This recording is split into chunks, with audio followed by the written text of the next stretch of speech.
हप्पूगंज नाम का गांव था, जहां पर हर्ष अपनी पत्नी सुरेखा के साथ रहा करता था। हर्ष गांव में बर्तन बेचने का काम किया करता था। हर दिन वो एक गांव से दूसरे गांव में बर्तन बेचने जाता था। एक दिन जब वो बर्तन बेचने के लिए बर्तन की टोकरी अपने सिर पर रख ही रहा था, तभी उसकी पत्नी सुरेखा उससे कहती है, आप बर्तन बेचना छोड़ क्यों नहीं देते?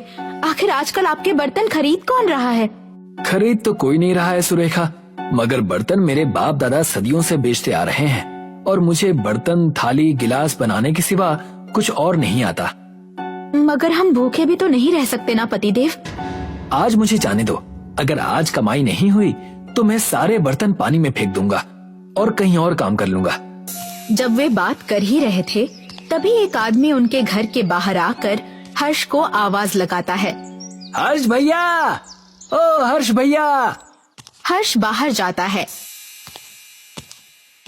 अरे क्या हो गया, ऐसे चिल्ला क्यों रहे हो? प्रधान जी ने हम सारे गांव वालों को इकट्ठा होने के लिए कहा है। क्यों, कोई आफत आ पड़ी है क्या? भाई वो तो वहां जाकर ही पता चलेगा ना। जाओ जल्दी, गांव के बड़े पेड़ के नीचे सारे गांव वालों की बैठक लगी है। ठीक है, अभी जाता हूँ। हर्ष घर में जाता है। उसकी पत्नी उससे पूछती है, क्या हुआ, क्या कह रहा था वो आदमी? चलो, आज बर्तन नहीं बेच पाऊंगा। प्रधान जी ने जल्दी से जल्दी एक बैठक में बुलाया है, हमें वहां जाना होगा।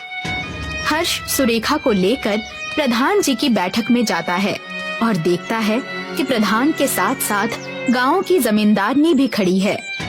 ये जमींदारनी यहाँ क्या कर रही है? पहले तो इसे गांव के मसलों में कभी नहीं देखा मैंने। जाने दो, देखते हैं आखिर प्रधान ने हमें यहाँ क्यों बुलाया है। गांव वालों, गांव में एक बड़ी आफत आ पड़ी है। सरकार हमारे गांव की सारी जमीन एक विदेशी कंपनी को बेच रही है। क्या? मगर सरकार हमारे घर और जमीन को विदेशी कंपनी को कैसे बेच सकती है? हमारे पास हमारे घर और जमीन के कागज हैं। यही कारण है कि तुम अनपढ़ हो। ये भी नहीं पता कि सरकार ऐसा कर सकती है। सरकार अपनी जमीन देकर आपको कोई छोटा मोटा घर दे देगी, और क्या। नहीं नहीं, ऐसा नहीं होना चाहिए। मेरे बाप दादाओं के जमाने से हमारे पास हमारी खेती है, ऐसे कैसे सरकार उसे बेच सकती है? सब लोग धैर्य रखिए। मैं जानता हूँ कि आप सब परेशान हो रहे हैं, मगर हमारे पास भी कोई चारा नहीं है। अगर हमें इस जाल से निकलना है तो हमें जमींदारनी जी की बात माननी पड़ेगी। मेरे पास एक उपाय है। आप सब अपनी जमीन और खेतों को मेरे नाम कर दीजिए, जिससे पूरा गांव मेरे नाम हो जाएगा। और जब सरकार ये जमीन बेचने आएगी तो मैं ये मामला उच्च न्यायालय में ले जाऊंगी और हो सके तो सर्वोच्च न्यायालय में भी ले जाऊंगी। मगर मैं आपके घरों को किसी विदेशी कंपनी को छूने भी नहीं दूंगी, ये मेरा आश्वासन है। मगर क्या ये करना सही है? क्या पता जमींदारनी हमारे घर वापस ही ना दे। ठीक है, मत दो और मुझे जाने दो। तुम्हारी बाप दादाओं की जमीन सरकार को चली जाए।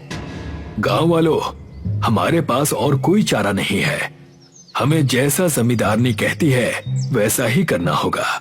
सारा गांव ये बात मान लेता है और अपने अपने घर से अपनी जमीनों के कागज लाकर गुल्लू को देने लगता है। गुल्लू सारे जमीन के कागज लेकर जमींदारनी को दे देता है और कहता है, जमींदारनी जी, क्या खेल खेला है आपने? एक ही बार में सारे गांव वालों की जमीन हड़प ली। मानना पड़ेगा आपको। ये गांव वाले कितने बेवकूफ है ना। इनका प्रधान भी मेरे झांसे में फंस गया। कुछ दिन बीत जाते हैं और सारे गांव वाले देखते हैं कि सरकार की तरफ से कोई सूचना नहीं आई। तभी प्रधान जी एक बार फिर से गांव वालों को बैठक में बुलाते हैं। प्रधान जी, आपके कहने पर हमने सारे घर जमीन उस जमींदारनी के नाम कर दिए, मगर अभी तक कोई भी सूचना सरकार की तरफ से नहीं आई है। यही बात तो मैं भी सोच रहा हूँ, मगर अभी तक जमींदारनी जी बैठक में नहीं आई। जब वो बात कर ही रहे थे, तभी जमींदारनी जी उनकी बैठक में आ जाती हैं और उनसे कहती हैं, चलो सब मेरे घर को खाली कर दो। ये पूरा गांव अब मेरे नाम पर है। अगर खाली नहीं किया तो पुलिस को बुला लूंगी। सारे कागज मेरे पास हैं। ये आप क्या कह रही हैं जमींदारनी जी? ओए प्रधान, घर खाली करो तुम भी। मगर हम जाएंगे कहाँ? कहीं पर भी जाओ, मुझे क्या, मगर सबके घर खाली कर दो, नहीं तो घर में रहने के लिए किराया देना शुरू कर दो। 3 दिन है तुम गांव वालों के पास, सिर्फ 3 दिन। चल गुल्लू। जमींदारनी वहाँ से चली जाती है और गांव वाले परेशान हो जाते हैं।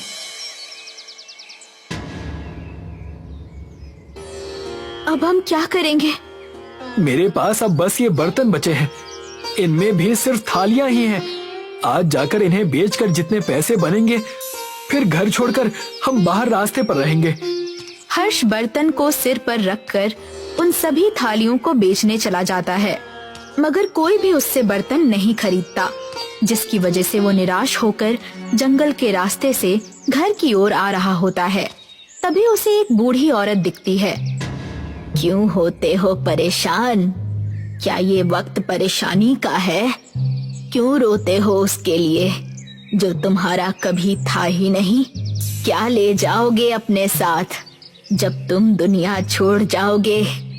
जी आप? मैं हूँ बुढ़िया, जादू कर दूंगी, बर्तन के बनाऊंगी घर। बोलो, क्या है तुम्हारी टोकरी में? मेरी टोकरी में सिर्फ बर्तन के नाम पर थालियां ही हैं। थाली ना आसमान में होंगी, ना होंगी जमीन पर, लहराते उठेंगे घर तुम्हारे सबके सब इस थाली पर। क्या आप मेरी मदद करेंगी? हड़प्पा नाचो। आप ठीक तो है ना? बुढ़िया हर्ष को जादुई छड़ी देती है और कहती है, जा गांव में लोगों को ये थाली दे और इस पर ये छड़ी घुमा। ये थाली घर में बदल जाएगी और जहाँ चाहोगे वहाँ चली जाएगी। चल अब मैं चलती हूँ। बुढ़िया अचानक से उसके सामने से गायब हो जाती है।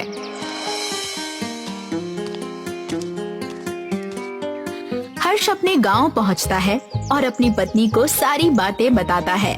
वो अपने बर्तन की टोकरी में से एक थाली निकालता है, उसे जमीन पर रखता है और छड़ी उसके ऊपर घुमाता है। जैसे ही वो छड़ी को थाली के ऊपर घुमाता है, वैसे ही उस थाली पर घर बन जाता है। सच में घर इस थाली पर बन गया, वैसे ही जैसे उस जादूगर बुढ़िया ने कहा था। हर्ष प्रधान को जाकर सारी बातें बताता है और हर्ष सारे गांव वालों के लिए थाली पर घर बनाकर दे देता है। ये सब देखकर जमींदारनी प्रधान और उसकी बैठक के सामने आकर कहती है, मैंने कहा था ना कि अपने घर खाली कर दो, मगर घर खाली करने के बजाय तुम थालियों पर घर बना रहे हो। अब बस बहुत हो गया। क्या? नहीं तो तुम क्या करोगी? उच्च न्यायालय में जाओगी? क्या कहोगी? क्योंकि हमने तो घर खाली कर दिया है, अब क्या? और हम तुम्हारी जमीन पर नहीं हैं। हमारा थाली घर न जमीन पर है और न आसमान में। न्यायालय में क्या कहोगी तुम जमींदारनी? अगर जाना ही है तो जाओ, फिर हम भी वहाँ जाकर बताएंगे कि कैसे तुमने झूठ बोलकर हम सारे गांव वालों से हमारी जमीन और घर हड़प लिए। ये सुनकर जमींदारनी अपने घर के लिए निकल जाती है और गुल्लू जमींदारनी से कहता है, अब हम क्या करेंगे मालकिन? आपके पास कोई तरकीब है? हाँ, उस हर्ष से उसकी थाली पर घर बनाने वाली छड़ी को लेना पड़ेगा। मगर हम उससे कैसे लेंगे? उसका घर तो थाली पर है। तो उसके थाली घर पर चढ़कर उसके घर से चोरी कर लेंगे। वैसे भी तुम्हारी शक्ल तो चोरों से ही मिलती है। आप ठीक कहती हैं, मेरी शक्ल चोरों से मिलती है। मगर काम आपके हैं चोरों वाले। क्या? अब कुछ नहीं मालकिन, मुझे माफ कर दीजिए।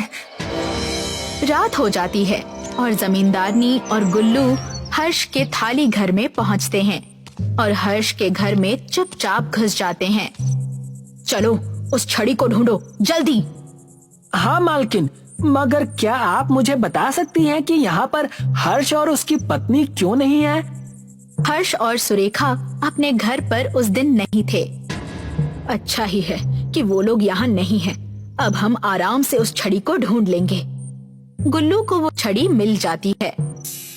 मालकिन देखिए, छड़ी यहाँ है, इस तकिए के नीचे रखी हुई है। रुक, ला इसे मुझे दे। जैसे ही जमींदारनी वो छड़ी को अपने हाथ में लेती है, हर्ष का थाली घर आसमान में ऊंचाई पर चला जाता है और जब जमींदारनी घर के बाहर आकर नीचे देखती है, हम इतने ऊपर कैसे आ गए? गुल्लू, क्या किया तूने? मैंने क्या किया मालकिन? जमींदारनी को तभी एक आवाज सुनाई देती है। जमींदारनी, ऊंचाई से अपनी जमीन और घरों को देखने में कैसा लग रहा है? प्रधान, तुम मुझे नीचे उतारो, मैं तुम्हारे आगे हाथ जोड़ती हूँ। मजा आ गया। अरे ओ जमींदारनी जी, जो छड़ी तुम्हारे हाथ में है वो नकली है। ये देखो, असली छड़ी मेरे हाथों में है। मैंने कुछ नहीं किया, सब ये जमींदारनी का किया धरा है। जमींदारनी, वादा करो कि तुम सबके घर और जमीन के कागज वापस करोगी, तभी तुम्हें नीचे उतारूंगी।